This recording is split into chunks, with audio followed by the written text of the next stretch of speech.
Yuk jadi bagian dari dakwah kami. Dukung operasional dakwah dan sosial kami, raih pahala amal jariah yang terus mengalir sampai hari kiamat. Bismillah, Assalamualaikum warahmatullahi wabarakatuh. Alhamdulillah, wassalatu wassalamu ala rasulillah. Segala puji dan puja kehadirat Allah subhanahu wa ta'ala, juga salawat dan taslim kepada Nabi besar Muhammad sallallahu alaihi wa ala alihi wa sahbihi wasallam. Seperti biasa di pekan pertama dan kedua dari hari Rabu, selama Allah masih memberikan kita umur dan ajal belum datang, kita akan terus melanjutkan dengan izin Allah subhanahu wa ta'ala lanjutan dosa-dosa besar. Semoga Allah subhanahu wa ta'ala selamatkan kita dari semuanya, dan kalaupun pernah terjadi dalam hidup kita, semoga Allah maafkan tentunya. Allahumma amin. Kita masih di bab yang sama, namun ini serial yang ketiganya, tentang masalah bab istighfaf bi ahlil fadl. Bab tentang menganggap remeh dan menghina orang-orang yang punya keutamaan. Beranjak daripada hadis yang sama juga, kita sempat bahas pada Rabu yang lalu dan juga pada bulan lalu kita sempat membahas.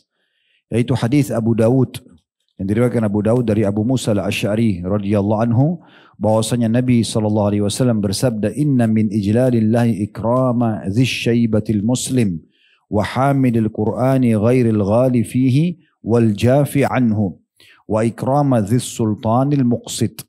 Hadis ini hadis hasan.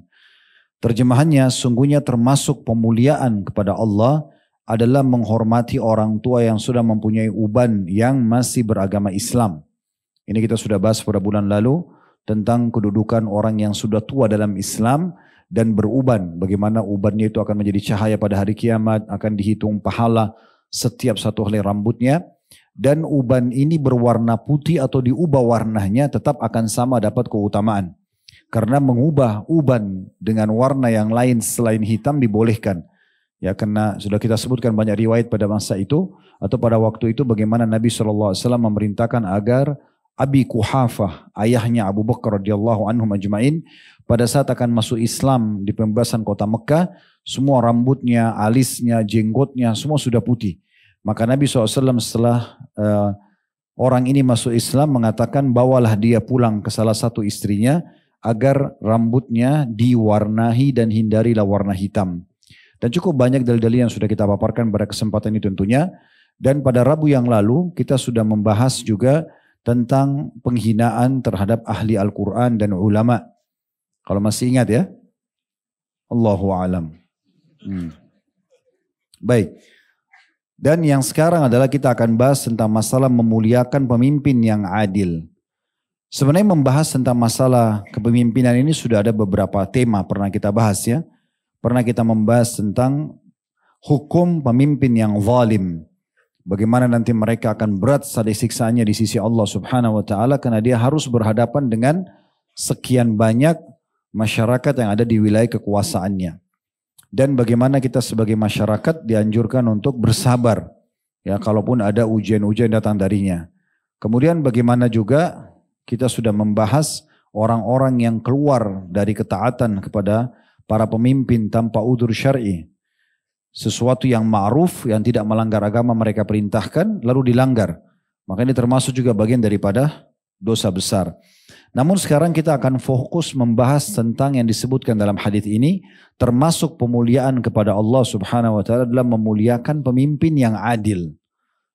Pemimpin ini teman-teman sekalian, memang dalam Islam punya kedudukan secara khusus. Ya. Kalau dia baik, dia adil, dia amanah, dia tanggung jawab, maka dia akan mendapatkan melimpah sekali pahala. Seperti di Indonesia misalnya di negara kita, kalau presiden memberikan instruksi pada menteri misalnya, kemudian menteri memberikan sebuah keputusan yang dijalankan, lalu kemudian memasyarakatlah keputusan tersebut, maka akan dipanen pahalanya. Adanya pelepasan jemaah haji, ya, reguler pemerintah, adanya izin untuk kegiatan masjid, pembangunan masjid, yayasan, adanya iklan untuk puasa Ramadan, adanya alokasi zakat, dan dibentuknya juga Basnas dan yang semisalnya, lalu swasta juga bisa mengembangkan banyaknya pesantren, banyaknya kajian-kajian. Semua itu akan dipanen oleh pahalanya oleh para pemimpin yang tidak mengganggu kegiatan-kegiatan tersebut tentunya ya. Dan tentu kalau dia berbuat salah, melanggar agama itu antara dia sama Allah Subhanahu wa taala yang Allah akan menghukumnya. Tetapi kalau dia ya berlaku adil, ini adalah yang idealnya.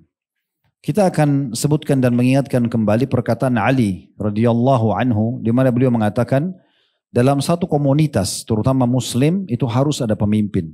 Pemimpin itu baik, bir ataupun fasik, orang yang jauh dari agama. Lalu ditanya oleh beberapa orang yang ada di sekitar beliau, kira-kira bagaimana kami memahami statement ini? Kalau pemimpin yang bir, yang baik, yang saleh, kami faham, wajar. Tapi kalau pemimpin yang fajir, kenapa dia harus ada? Maka kata Ali, kalau dia sudah terlanjur memimpin, sudah terlanjur sampai ke jabatannya, bukan dibahas kalau baru mau dipilih. Kalau baru mau dipilih, kita tahu fasik jauh dari agama, kita tidak boleh ikut campur di situ, ya.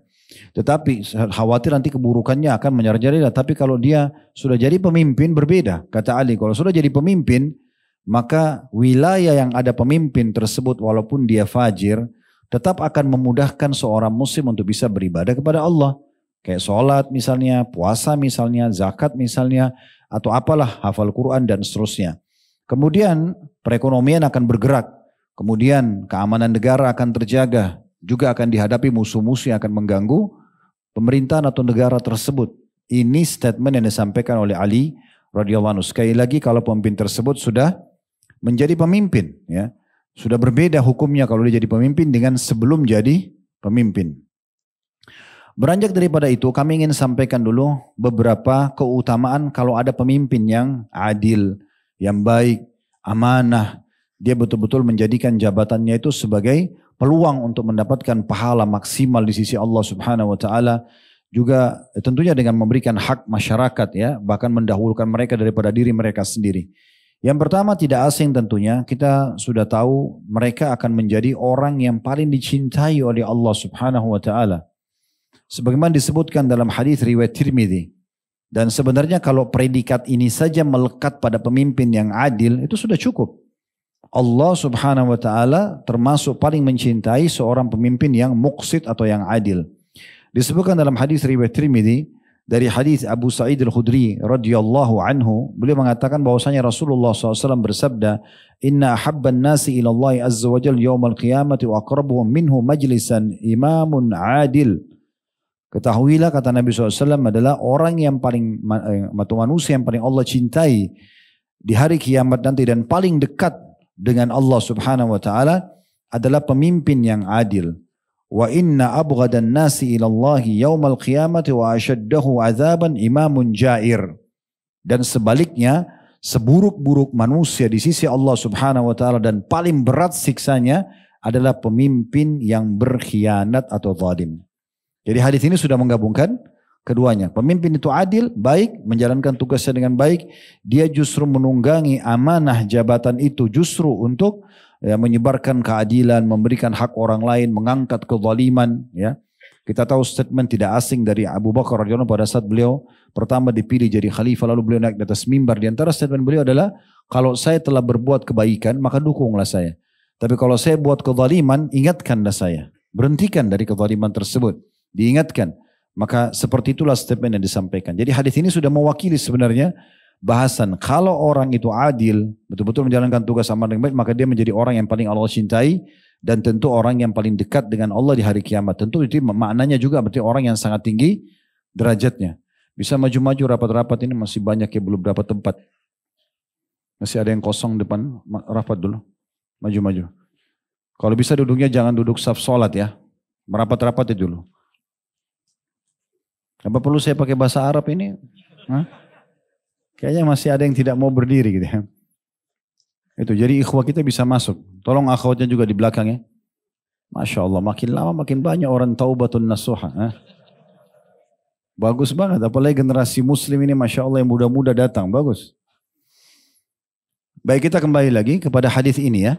Bagaimana Nabi SAW mengatakan, orang yang paling Allah cintai, manusia yang paling Allah cintai. Dan yang paling dekat dengan di sisinya hari kiamat adalah pemimpin yang adil. Dan sebaliknya, orang yang paling dibenci oleh Allah dan paling berat siksanya adalah pemimpin yang zalim atau berbuat buruk. Sudah cukup ini ya. Hadis ini sebenarnya sudah mewakili luar biasa. Kemudian yang kedua, pemimpin adil ini akan diberikan mimbar nanti di hari kiamat yang semua orang bisa saksikan, penuh dengan cahaya yang sangat terang. Disebutkan dalam hadis riwayat Muslim, Ahmad dan juga An-Nasai dari hadis Abdullah bin Umar radhiyallahu anhu bahwasanya Nabi SAW bersabda, innal muqsitina indallahi ala manabira min nurin yawma an yaminir rahmani azza wa jal wa kilta yadayhi yaminun alladhi ya'diluna fi hukmihim wa ahlihim wa ma walau. Sesungguhnya artinya orang-orang yang berlaku adil di sisi Allah Subhanahu wa taala berada di atas mimbar-mimbar yang terbuat dari cahaya, sangat terang, semua orang merasa itu adalah sebuah kelebihan dan membanggakan, dan berada di sisi kanannya Ar-Rahmanu Azza wa Jal, maksudnya di sisi Allah Subhanahu wa taala. Dan kedua tangan Allah Azza wa Jal kanan, yaitu orang-orang yang berlaku adil dalam berhukum ya. Dan berlaku adil terhadap keluarga mereka dan terhadap bawahan mereka ketika mereka berkuasa. Jadi di sini kita bisa lihat poin yang kedua adalah mereka mendapatkan kedudukan yang sangat tinggi di depan Allah Subhanahu wa taala pada hari kiamat, di mana mereka akan berada di mimbar-mimbar yang nampak sekali akan dilihat oleh umumnya manusia. Ini bukan untuk berbangga-bangga tapi menunjukkan kedudukan mereka nanti. Begitu juga dengan yang ketiga adalah Allah Azza wa Jalla akan menaungi mereka di mahsyar, di mana orang kepanasan, mereka akan selamat nanti. Hadis yang masyhur, ya.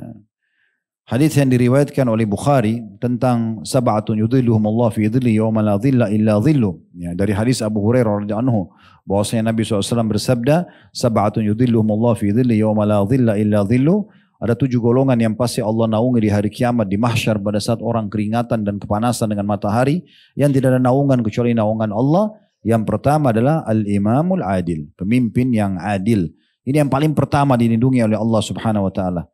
Kemudian wasyabun nasya'a fi ibadatillah, seorang anak muda yang tumbuh di atas ketaatan Allah. Wa rajulun qalbu mu'allaqun fil masajid, dan seseorang laki-laki yang hatinya terpaut dengan masjid, selalu gelisah dari solat kepada solat setelahnya, selalu mau di masjid. Wa rajulani tahabba fillah ijtama'a alaihi wa tafarraqa alaihi, dan ada dua orang muslim yang saling mencintai karena Allah, berkumpul dan berpisah karenanya. Kemudian warajulun da'athum ra'atun dzatu mansibin wa jamal faqala inni akhafullah, seorang laki-laki yang diajak berzina oleh seorang perempuan yang memiliki kedudukan dan juga kecantikan, tapi dia mengatakan saya takut kepada Allah. Warajulun tasaddaqa fa akhfa bi yamini hatta la ta'lama shimaluhu ma tunfiqu yaminu, dan seseorang laki-laki atau seseorang yang berinfak dengan tangan kanannya sampai-sampai tangan kirinya tidak tahu apa yang diinfakkan oleh tangan kanannya. Warajulun dzakarallah khalif fafadat ainah, dan seseorang yang mengingat Allah sendirian kemudian air matanya menetes. Tapi saksi bahasan kita adalah bagaimana mereka akan menjadi golongan pertama yang akan dinaungi oleh Allah Subhanahu wa taala, di bawah naungan tidak ada naungan kecuali naungannya. Sekarang kita masuk ke kriterianya. Seperti apa kriteria pemimpin yang adil dan ideal dalam Islam? Yang pertama, yang harus diukur, tolok ukur adalah pengetahuan agamanya. Ini kita bicara idealnya ya. Harusnya seorang pemimpin dalam Islam itu wajib faham agamanya. Makanya Nabi SAW begitu tiba di Madinah, beliau jadi pemimpin. Selain beliau Nabi, beliau juga paling faham agama Allah Subhanahu wa taala. Dan pada saat beliau meninggal, sebelum beliau meninggal, beliau menyuruh Abu Bakar untuk menggantikan beliau menjadi imam. Imam sholat itu tolok ukurnya berarti pemimpin. Makanya Nabi SAW tidak pernah tinggalkan mengimami sholat kecuali beliau safar atau beliau sakit keras.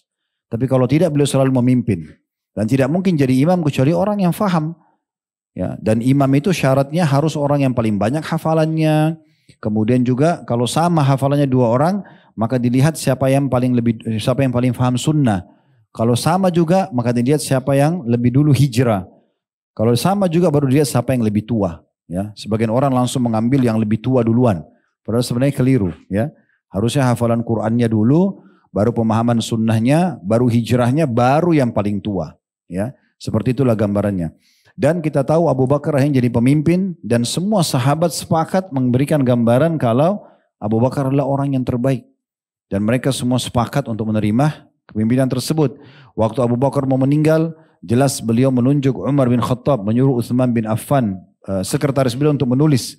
Tulislah dari Amir Mu'minin Abu Bakar, ya, saya mewasiatkan kepada muslimin untuk memilih setelahku. Begitu dia mau sebut namanya pingsan. Abu Bakar sempat pingsan. Maka Utsman bin Affan ambil inisiatif tulis namanya Umar. Kenapa? Karena dia faham Umar ini adalah orang yang paling terpilih ya atau paling pintar dalam agama setelah Abu Bakar. Maka Abu Bakar sadar waktu setelah pingsan lalu dia mengatakan, sampai di mana tadi? Dia bilang sampai di sini. Anda pas mau sebut nama, kemudian Anda pingsan. Lalu saya inisiatif menulis namanya Umar bin Khattab. Kata Abu Bakar, engkau telah benar. Betul Umar bin Khattab. Lalu Abu Bakar suruh tambahkan. Tambahkan karena dia adalah orang yang paling paham agama di antara kalian. Harusnya itu. Tolok ukurnya adalah dia paham atau tidak agama itu. Kemudian begitu juga pada saat Umar ini sering kita sampaikan ya. Pada saat beliau ditusuk oleh Abu Lu'lu'ah lalu beliau mengumpulkan 6 orang terusnya dijamin masuk surga. Di antaranya Utsman dan Ali. Ada Abdurrahman bin Auf, ada Sa'ad bin Abi Waqqas, ada Zubair bin Awam, ada Talha bin Ubaidillah. Ya. Dikumpul semuanya, kemudian disuruh pilih di antara mereka. Lalu mereka pun sepakat memilih Utsman. Kemudian karena banyaknya hadis tentang keutamaan Utsman, setelah Utsman yang unggul adalah Ali. Makanya waktu Utsman terbunuh, langsung Ali dipilih. Dan Nabi SAW mengatakan apa? Alaikum bisunnati wa sunnat khulafa rasyidin mahdin min ba'di addu alaiha bin nawajid. Pegang teguh pada sunnahku dan sunnah khulafa rasyidin. Ini 4 orang ini. Abu Bakar, Umar, Utsman dan Ali. Pegang teguh pada keduanya walaupun dengan gigi geraham kalian. Maka ini kriteria idealnya ya, orang itu faham agama. Sehingga tidak ada pelanggaran-pelanggaran agama yang terjadi karena dia faham. Dan akhirnya karena tidak ada pelanggaran agama berarti tidak mengundang murkahnya Allah Subhanahu wa ta'ala. Karena dia tahu itu haram, dia akan berhentikan di pemerintahannya. Nah seperti itulah. Kemudian yang kedua, dia harusnya jujur. Ya. Sebagaimana disebutkan dalam hadis yang masyhur riwayat Bukhari. Dari hadis Abdurrahman bin Samurah radhiyallahu anhu, dia mengatakan bahwasanya Rasulullah SAW bersabda kepadaku. Ya. Nabi SAW mengatakan, ya Abdurrahman bin Samurah, la tas'alul imarah.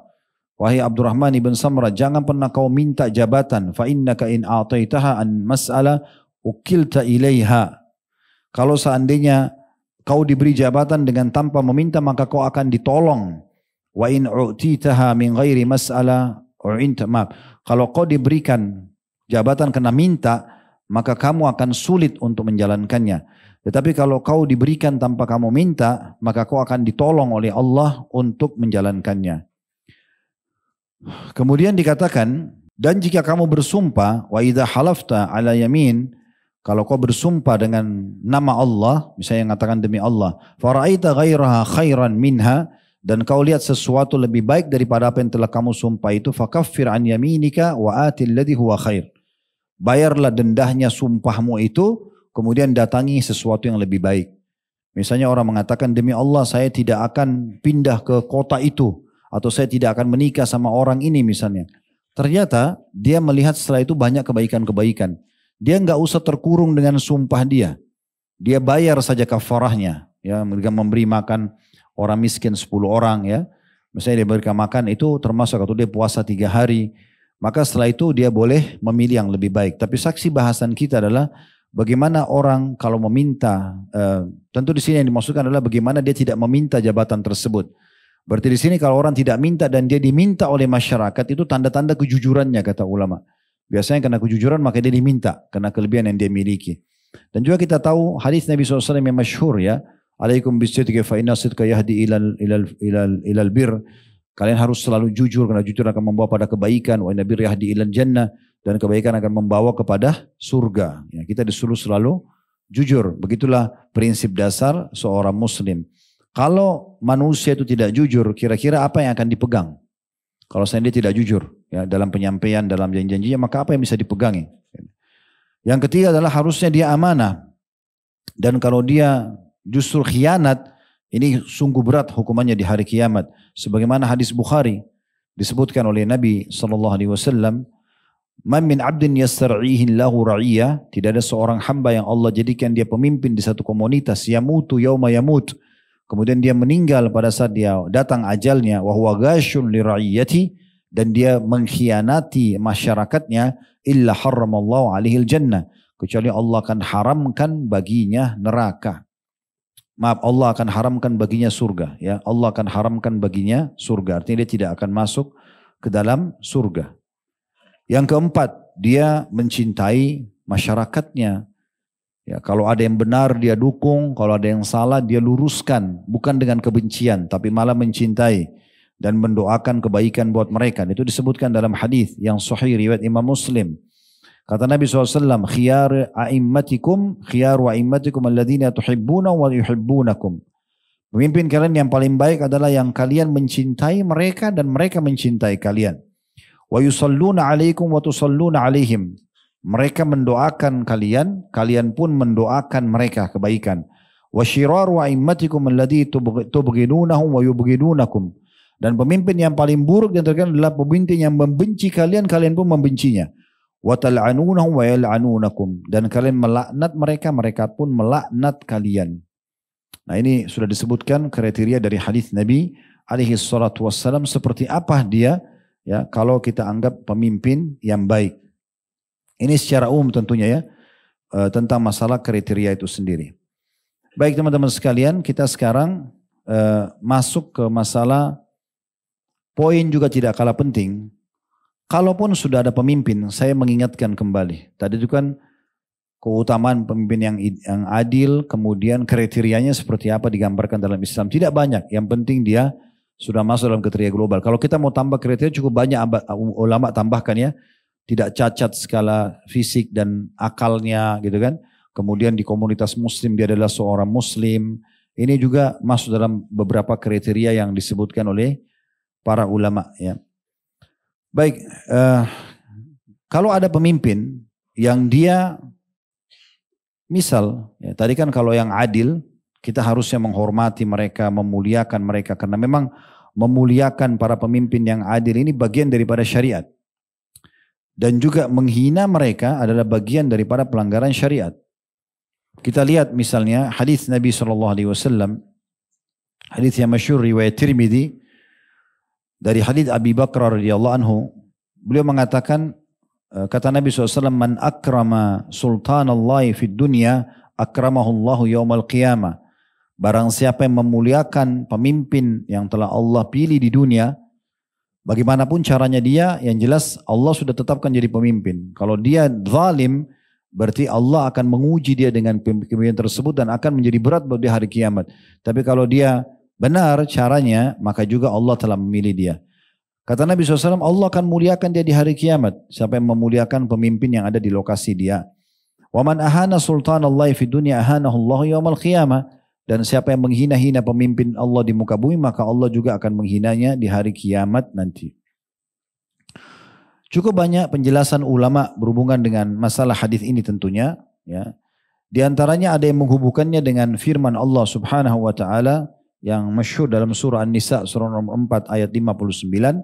Ya ayyuhalladzina amanu athi'u Allah wa athi'ur rasul wa ulil amri minkum. Fa in tanaza'tum fi syai'in faruddu ila Allah war rasul. In kuntum tu'minu billahi wal yawmil akhir dzalika khairu wa ahsanu ta'wila. Hai orang beriman, taatilah Allah, taatilah Rasul dan pemimpin di antara kalian. Kemudian jika kamu berlainan pendapat tentang sesuatu antara di antara kalian atau di antara kalian sama pemimpin dengan masyarakatnya, maka kembalikanlah kepada Al-Quran dan juga Rasul atau Sunnah. Dan jika kamu benar-benar beriman kepada Allah hari kemudian, yang demikian itu lebih baik bagimu dan lebih baik juga akibatnya. Jadi ada ulama yang menghubungkan tentang masalah tadi. Penghormatan terhadap pemimpin justru dihubungkan dengan ayat ini yang Allah perintahkan kita untuk patuh. Selama yang mereka perintahkan adalah hal-hal yang ma'ruf. Bukan melanggar agama. Tapi kalau mereka memerintahkan sesuatu yang melanggar agama, maka jelas hadisnya yang diriwayatkan oleh Imam Muslim. La ta'ata li makhlukin fi ma'siyati khalik. Tidak ada ketaatan pada makhluk.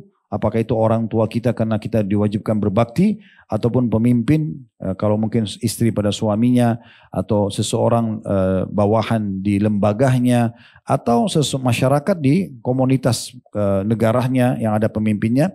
Tidak boleh taat pada makhluk, kita wajib taat pada mereka. Tapi kalau sudah berbau maksiat, kata Nabi SAW, tidak ada ketaatan pada makhluk yang berbau maksiat kepada Khaliq.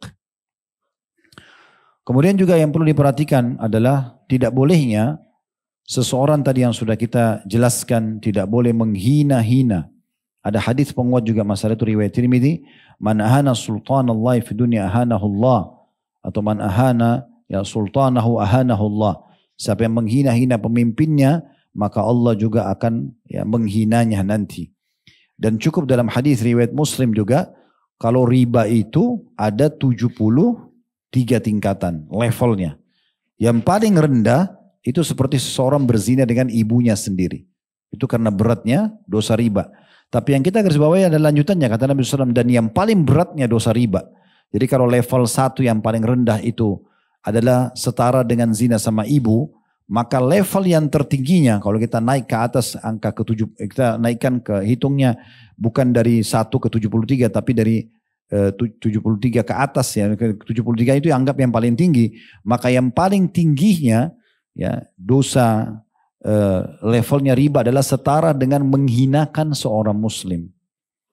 Jadi kalau antum anggap remeh badannya, fisiknya, kulitnya, rambutnya, bajunya, apa saja, itu dosanya berat sekali.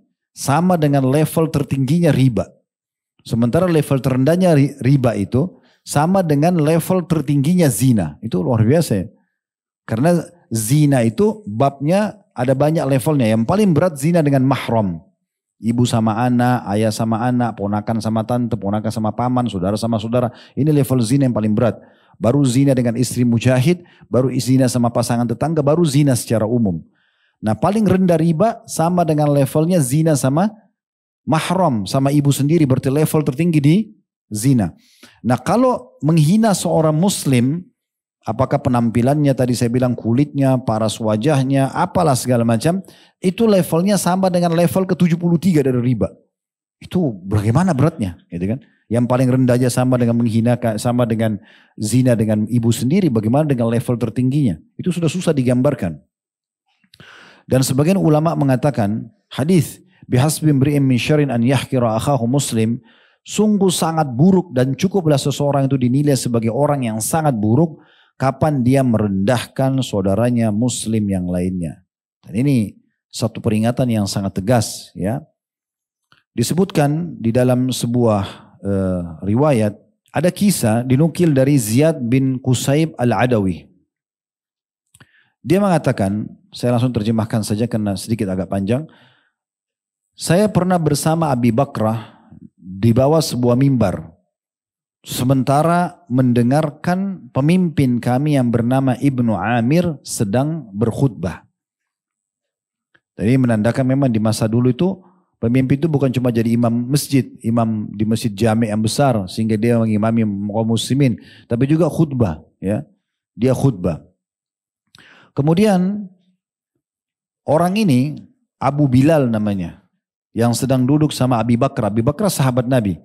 Abu Bilal ini, maaf kalau ada yang kebetulan sama namanya ya. Ini pemimpin orang-orang Khawarij di masa itu. Sangat benci dengan pemimpin, selalu nilai negatif. Apa saja pemimpin yang dilihat dicari negatifnya, bukan positifnya. Jadi kalau ada ciri-ciri begini hati-hati ya. Orang sudah punya banyak kiprah, yang dicari kekurangannya. Cari kekurangannya supaya bisa dijadikan bahan pembicaraan. Itu ciri orang Khawarij dari dulu. Ya. Maka dia waktu dengar khutbah, harusnya kan tidak boleh ngomong. Ya. Kan supaya tidak hilang pahala Jumat kan. Orang tidak ngomong. Tapi dia ajak ngomong Abi Bakrah, sahabat Nabi. Kebetulan pemimpin itu Ibnu Amir, ya, tadi itu, dia mengenakan baju yang dilihat tipis, kelihatan tipis. Maka yang dilihat oleh Abu Bilal ini adalah, coba lihat pemimpin kita. Masa dia pakai baju orang-orang fasik? Dia langsung nilai baju itu baju orang fasik hanya kena tipis. Ya. Maka Abu Bakar pada saat itu tidak tahan lagi. Padahal khatib lagi ada, sebenarnya tidak boleh ngomong. Tapi karena dia sudah masuk ke ranah menghina pemimpin yang menguasai wilayah pada saat itu, maka dia mengatakan uskut, diam. Ya. Karena saya mendengarkan Rasulullah SAW bersabda, man ahana sultanallahi fil ardi ahanahullah. Siapa yang menghina pemimpin Allah di muka bumi, maka otomatis Allah akan hinakan juga di hari kiamat. Jadi dari kejadian Abu Bakrah ini dalam riwayat yang sahih ini menceritakan kepada kita seperti apa bentuk hinaannya. Cuma ngomong saja, bajunya baju orang fasik tuh kena tipis. Nah gitulah. Itu sudah cukup dinilai oleh Abu Bakrah adalah masuk dalam hadis tadi yang diancamkan oleh Nabi SAW. Dan Imam Az-Zahabi rahimahullah yang pernah kita bahas bukunya dosa-dosa besar ya. Ini kan buku yang ketiga, buku yang pertama, buku beliau yang kita bahas ya. Beliau mengatakan Abu Bilal ini namanya Mirdas bin Udiyah. Dan dia seorang khawarij yang tulen. Karena kejahilannya maka dia menganggap pakaian tipis bagi kaum laki-laki adalah pakaian orang fasik. Dinukil dari kitab Syiar Alam Nubala. jilid 14 halaman 508 yang ditulis oleh Imam Az-Zahabi rahimahullah. Dan ini luar biasa ini. Dan Al-Hafidh Ibnu Hajar mengatakan bahwasanya kaum Khawarij mereka lah yang selalu melicinkan pemberontakan terhadap pemerintah sekalipun tidak sampai memberontak. Jadi yang selalu mencari-cari permasalahan akhirnya diributkan di segala macam, itu adalah ciri mereka supaya licin pemberontakan terjadi. Akhirnya tidak bisa lagi sholat, nggak bisa lagi puasa, nggak bisa lagi macam-macam dan seterusnya. Ya. Syekh Utsaimin menanggapi hadis ini sambil mengatakan, hadis ini merupakan dalil yang sangat mendasar bahwa berontak pada pemimpin bukan hanya dengan pedang semata, tapi juga dengan perkataan dan ucapan. Perhatikanlah orang ini, ya, orang yang tadi kebetulan ya disebutkan namanya Abu Bilal itu adalah orang yang coba untuk mencari, dia mau cari pemicunya nih. Ini bajunya orang fasik ini. Jadi itu biar nanti kayak jadi bola salju, ya. Nanti sebentar kalau kita sudah mengatakan, oh orang itu bajunya aja baju orang ahli maksiat tuh. Maka kalau ada yang respon saja ini, di antara jemaah yang hadir, 3-4 orang misalnya, itu akan menjadi bola salju nanti, jadi besar. Oh nanti orang bukan cuma nilai bajunya, orang akan mengatakan tidak layak jadi khatib, orang akan mengatakan dia buruk, dalilnya dicari kesalahannya, dan seterusnya. Akhirnya jadi terhina dan tidak bisa menjalankan tugasnya. Ini pemicu yang luar biasa, yang harusnya difahami baik-baik tentunya. Baik, selanjutnya ya, kata para ulama, sementara kita diperintahkan dalam hadis yang lain riwayat Bukhari dan juga Muslim agar kita bisa bersabar terhadap pemimpin yang sedang datang dan kita justru sebagai masyarakat introspeksi diri. Ada apa nih? Kenapa pemimpin seperti ini yang datang? Ada masalah apa nih? Kitanya harus introspeksi diri. Karena ulama umumnya mengatakan pemimpin itu adalah simbol dari masyarakat itu sendiri. Kapan masyarakat itu baik, Allah kasih pemimpin yang baik. Kalau masyarakat itu tidak baik, Allah kasih pemimpin yang sama dengan mereka. Ya, seperti itu kurang lebih gambarannya. Makanya waktu orang-orang datang kepada Ali radhiyallahu mengatakan, kenapa orang-orang Khawarij datang lalu mengatakan, kenapa di masa Abu Bakar sama Umar tidak terjadi seperti yang terjadi di masa Anda? Maka kata Ali, karena di masa Abu Bakar masyarakatnya saya. Saya ini yang jadi masyarakatnya dan teman-teman saya. Tidak pernah kita buat masalah. Sehingga Allah datangkan Abu Bakar sama Umar. Di masa kalian ini, kalian masyarakatnya. Didatangkanlah saya untuk menyelesaikan urusan kalian ini. Gitu. Jadi Ali bin Abi Thalib menyelesaikan banyak perkara-perkara ribut di antara mereka. Jadi, tapi Ali tetap adil ya. Cuma masalahnya banyak kekacauan terjadi itu karena kelompok-kelompok ini. Jadi mereka ini memang luar biasa gitu. Suka sekali melahirkan, kalau tidak konflik kayaknya tidak nyaman gitu ya. Bagaimana caranya supaya kacau. Kalau tenang itu kayaknya kurang bagus. Daripada mereka mendakwahi, kayak misalnya ada satu noda kecil di baju seorang muslim, daripada dia bilang, tuh nodanya bagus sekali kalau dicuci itu dihilangkan. Daripada itu enggak, bajunya enggak bagus, buang aja. Nah gitu. Paham ya? Allahu a'lam. Ngangguk-ngangguk saja. Nah, paham gak ini? Makanya Nabi SAW ingatkan gitu ya. Jadi orang-orang seperti ini suka konflik, suka ribut. Tidak bisa menimbang, tidak adil menimbang mana sesuatu yang merupakan kiprah yang baik, yang sudah diberikan untuk negara, untuk agama, dan mana yang kurang. Tapi yang dia coba, kecuali orang itu memang seluruh hidupnya kejahatan ya, itu lain. Tapi kalau kita lihat ibadah bisa berjalan, ekonomi bisa berjalan, keamanan bisa berjalan, lalu kita lupakan semua itu, kita datang ke satu kesalahan ini luar biasa. Ada sebuah hadis Nabi SAW yang perlu kita renungi riwayat Imam Bukhari Muslim. Man kariha min amiri syai'an falyasbir, kata Nabi. Ini perkataan Nabi, bukan perkataan saya. Siapa yang lihat sesuatu yang dia tidak suka dari pemimpinnya. Maksudnya ada juga baiknya, tapi ada buruknya. Yang dia lihat buruknya nih, kalau dia tidak suka maka bersabarlah. Bukan berontak, bukan lawan, bukan jelekkan, ya, gitu. Bukan singkirkan gitu ya. Fa inna man kharaja minas sultani shibran mata mitatal jahiliyah. Karena siapa yang keluar tidak memberikan dukungan terhadap pemimpin yang sudah diterima secara resmi, maka dia akan mati dalam keadaan jahiliyah. Ini perkataan Nabi dalam hadis Bukhari dan Muslim. Ya, kita cuma menyampaikan saja ya. Kemudian juga bagaimana kisah Hajjaj bin Yusuf. Ini kalau teman-teman baca kisahnya, sepanjang saya baca buku sejarah ya, belum pernah saya menemukan ada pendapat ulama yang hampir sepakat menyebutkan tentang keburukan seperti Hajjaj bin Yusuf. Luar biasa. Dia waktu itu bukan jadi khalifah, tapi dia menjadi perdana menteri yang mewakili khalifah. Apa saya keputusan dia, raja ikuti pada saat itu. Dan zalim betul. Kalau dia mau sesuatu harus diikuti. Kalau tidak dibunuh orang. Sampai terkenal di masa dia itu kulit hewan yang sudah dikeringkan dan pedang yang tajam. Setiap dia ngomong sama satu orang datang walaupun seorang alim ulama, gak cocok. Dia langsung bilang sama argujonya, siapkan kulit yang kering itu sama pedang. Tidurin, pegang, tembal lehernya. Selesai, buang. Begitu terus. Dan orang yang terakhir dia bunuh itu seorang ulama namanya Atha al-Khurasani. Ya. Seorang ulama besar. Dibunuh dan dia berdoa supaya Allah jadikan dia adalah korban terakhirnya. Intinya sebenarnya banyak macam-macam keputusan dia di masa itu. Saya tidak perlu sebutkan tentunya teman-teman sekalian. Tapi nanti antum kalau mau ingin sekedar tahu, ketik saja di Google tentang kehidupan Hajjaj bin Yusuf gitu ya. Ringkas cerita, satu waktu Urwa bin Zubair, rahimahullah seorang ulama tabi'in, dia mendengar seorang anak muda di pinggir jalan caci maki Hajjaj. Hajjaj itu begini, Hajjaj itu begitu. Semua keburukan disebutkan. Orang Arab kalau menghormati orang dia mengatakan anak saudaraku. Maksudnya kamu dan ayahmu dua-dua saudaraku dalam Islam. Dia melawahi anak saudaraku. Karena engkau dan Hajjaj sekarang sama-sama sedang menuju ke Tuhanmu. Kamu sama-sama menuju ke ajal nih. Ya. Dan pasti nanti sekalian berdua akan dihisap oleh Allah. Nanti kalau kamu sedang berada di depan mahkamah Allah dan akan dihisap oleh Allah, kamu akan menemukan dosa terbesarnya Hajjaj itu lebih berat daripada dosa terkecilmu. Ya, artinya kalau kamu lagi di depan Allah, lagi dihakimi sama Allah, kamu akan temukan dosa terkecilmu itu lebih berat daripada dosa terbesarnya Hajjaj. Karena dosa Hajjaj kau tidak dihisap, tapi dosamu akan dihisap. Bisa difahami ya?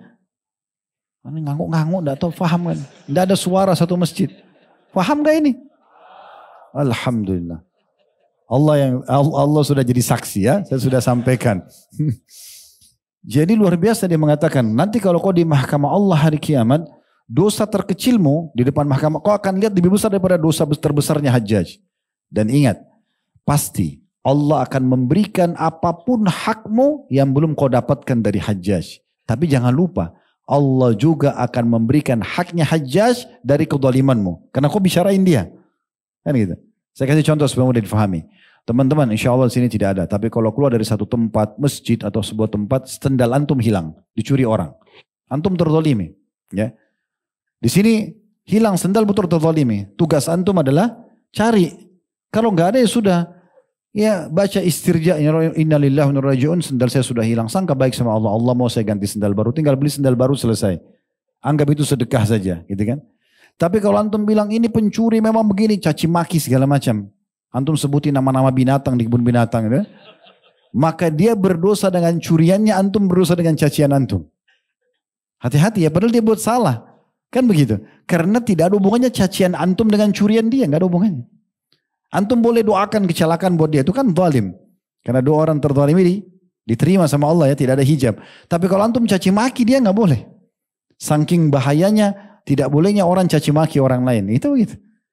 Dan yang tidak kalah penting teman-teman sekalian, kalau kita sudah punya masalah sama seseorang, dia benar atau dia salah, kalau dia benar, maka kita harus minta maaf. Kalau dia salah menurut mata kita, kan belum tentu salah juga di mahkamah Allah. Bisa saja dia benar ya. Mungkin ada alasan dia melakukannya. Kita tidak tahu. Keputusan ini diambil kenapa. Kita nggak tahu. Sebatas ilmu kita, mungkin itu tidak baik. Mungkin bagi dia itu adalah sesuatu yang baik. Gitu kan. Maka kita harus minta maaf sama dia. Pertanyaan sederhana, bagaimana caranya kita minta maaf nih? Kalau kita tidak bisa datang ke tempatnya, tidak bisa ngobrol sama dia. Sedangkan bisa ketemu saja antum nih, sahabat berdua. Terus ada masalah cekcok.